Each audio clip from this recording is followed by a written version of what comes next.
The Slave Trade Clause by Gordon Lloyd and Jenny S. Martinez. Article 1, Section 9, Clause 1 is one of a handful of provisions in the original Constitution related to slavery that it does not use the word slave.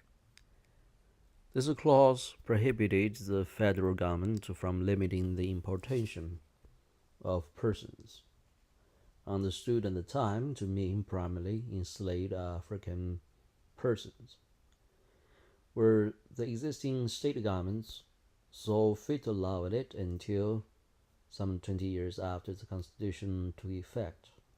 It was a compromise between southern states where slavery was pivotal to the economy and the states where the abolition of slavery hadn't been accomplished or was contemplated.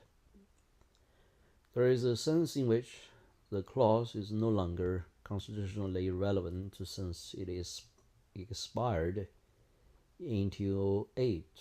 At the time the Constitution was adopted, there was no guarantee whether or when the Federal Congress would act to prohibit the importation of slaves.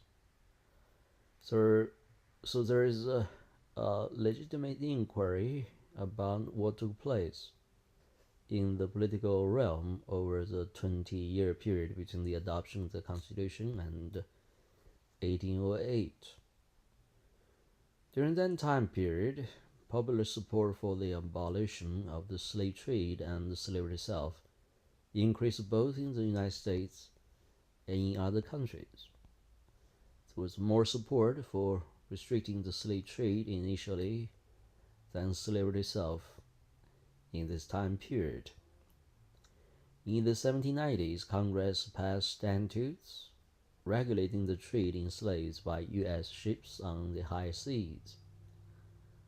The United Kingdom and other countries also passed legislation restricting the slave trade, increasing international pressure on the United States to likewise curb the practice. In December 1806, President Thomas Jefferson's annual message to Congress anticipates the upcoming expiration of Article 1, Section 9, Clause 1. His message said, "I congratulate you, fellow citizens, on the approach of the period at which you may interpose your authority constitutionally to withdraw the citizens of the United States from all further participation in those violations of human rights which have been so long continued on the unoffending inhabitants of Africa, and to which the morality, the reputation, and the best interests of our country have long been eager to proscribe." Does it seem odd that a slave owner was supporting this legislation? In 1807, the U.S. Congress passed a statute prohibiting the importation of slaves as of the first constitutional allowable moment of January 1st, 1808. This act was signed by President Jefferson and entered into force in 1808, rendering this part of the Constitution irrelevant except as a historical curiosity. This in itself is a fascinating exception to constitutional change in which a provision came with a built-in expiration date, after which the powers of the federal government would no longer be restricted. And also that the clause itself does not grant to Congress the power to restrict the slave trade, but Congress presumably used the foreign interstate commerce powers it had been given in Article 1, Section 8 to do so. In an important sense, there is a settled meaning of the clause. It is no longer relevant in the same sense. For example, the First Amendment is still constitutionally relevant. But the clause, although constitutionally inoperative for over 200 years, still remains there for all to see and read. It is in the Constitution, and so the clause, in a larger sense, has continued cultural and political constitutional relevance in the disclosure of the morality and the profitability of the international trade in human beings. People rightfully wonder today and earlier why is such a clause there in the first place, and to whom does it refer? We do know the framers are talking about the slave trade, right?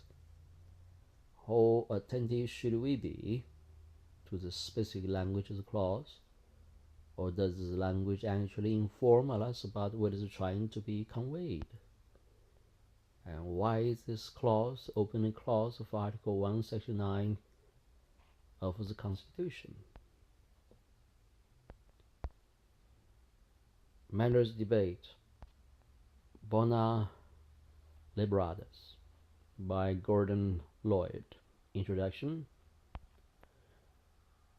Section 4, 5, and 6 of Article 7 of the Committee for Detailed Report, August 6, 1787, restrict the 18 powers granted to Congress. Included in that list of powers were the power to regulate international commerce. 5 delegates wrote this first draft of the Constitution.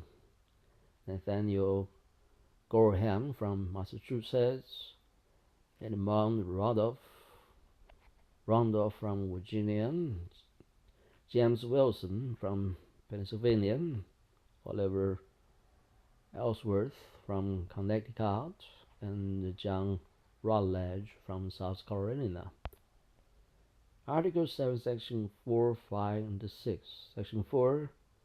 No tax or duty shall be laid by the legislature on articles exported from any state, nor on the migration or importation of such persons, and the several states shall think proper to admit, nor shall such migration or importation be prohibited.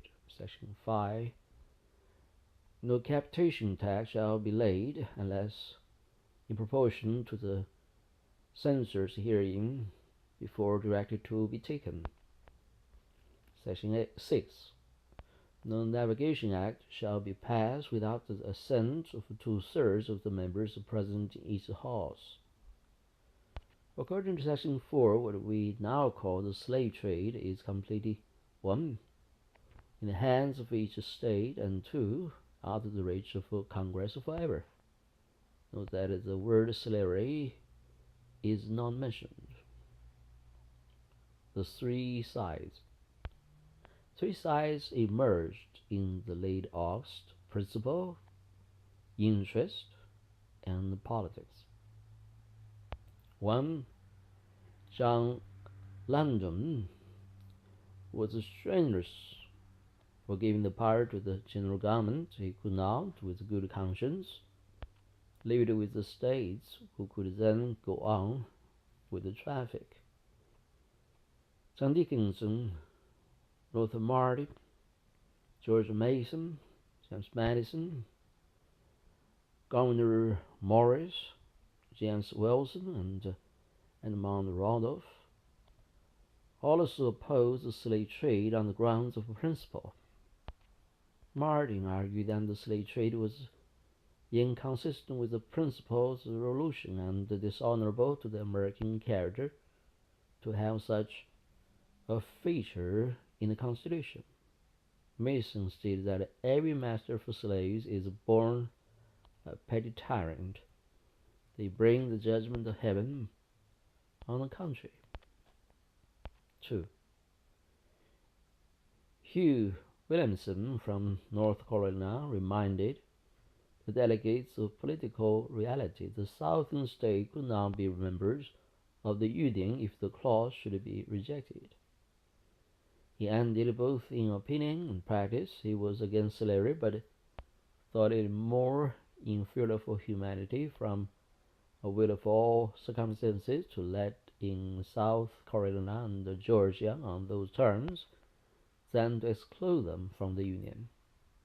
Rutledge, chairman of the Committee for Detail, proclaimed religion and humanity had nothing to do with this question. Interest alone is the governing principle with the nations.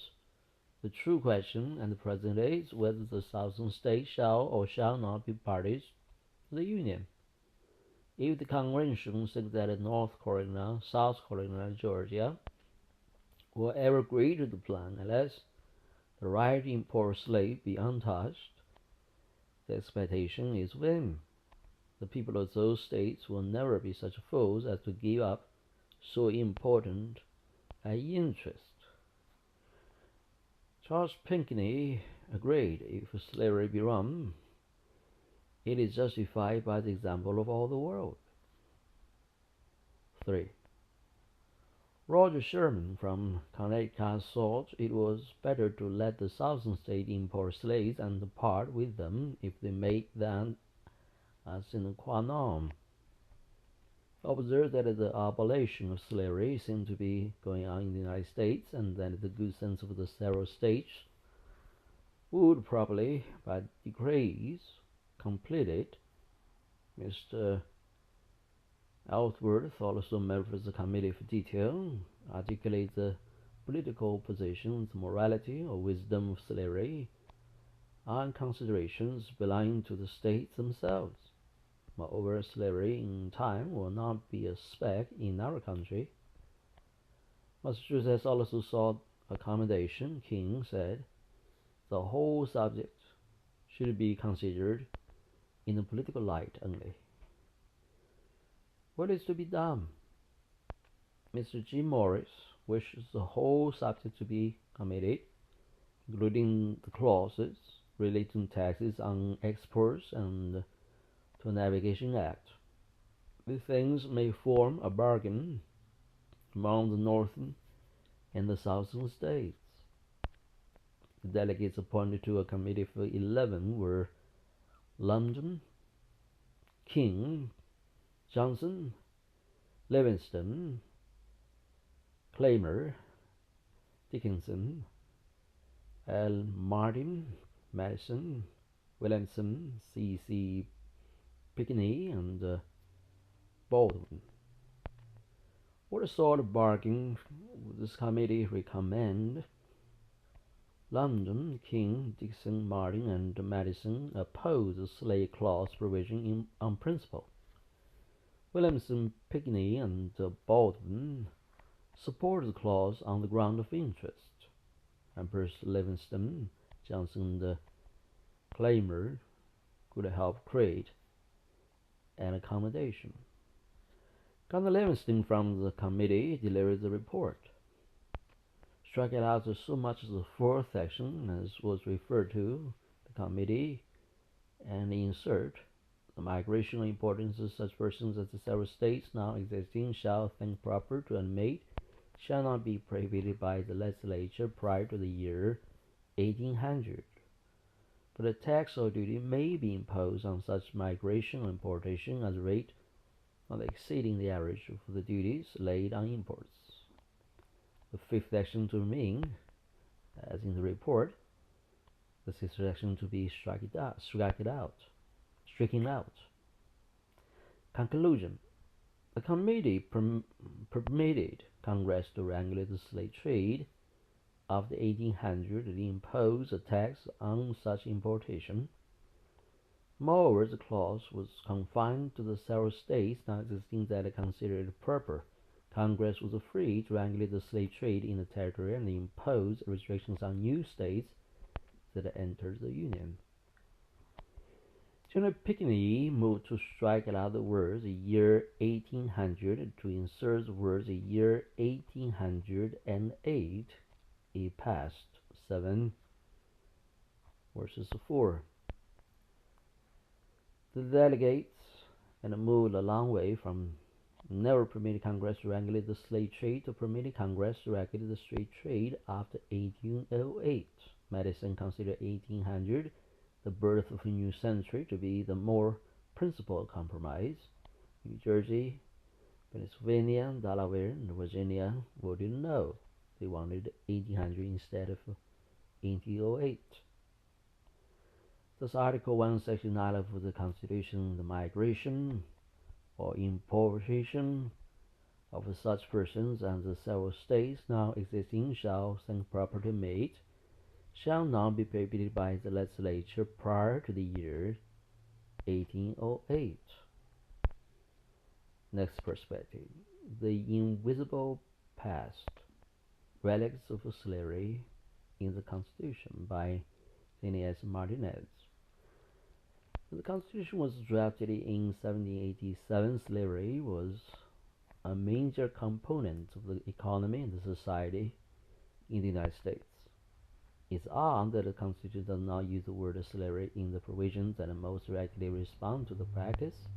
It takes a careful reader to notice the importation persons clause in Article 1, Section 9, Clause 1, which does not mention exactly who are the persons who might be imported.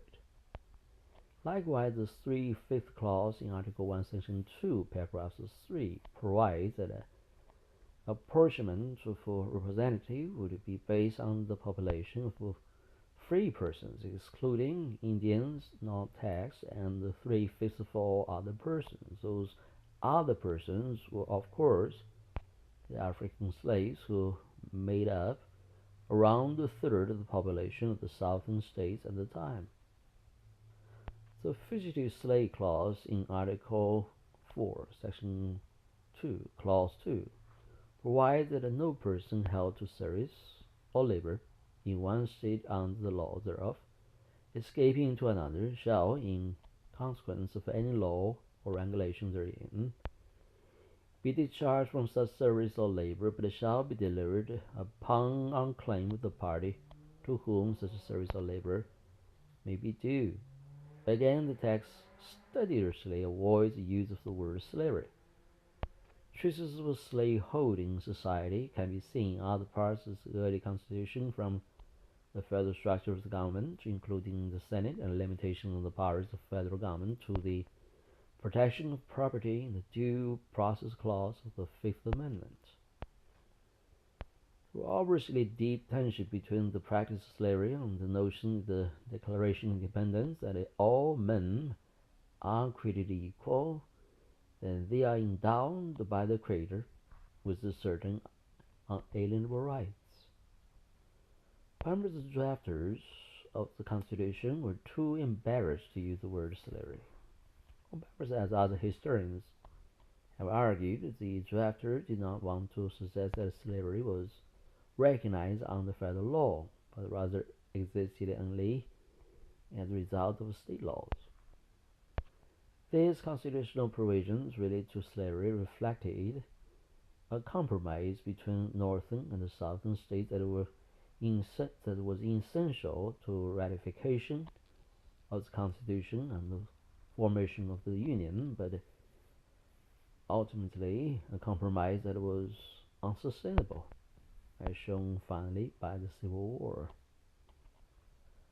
Political support for banning the slave trade came earlier and was more broadly shared than support for banning slavery itself.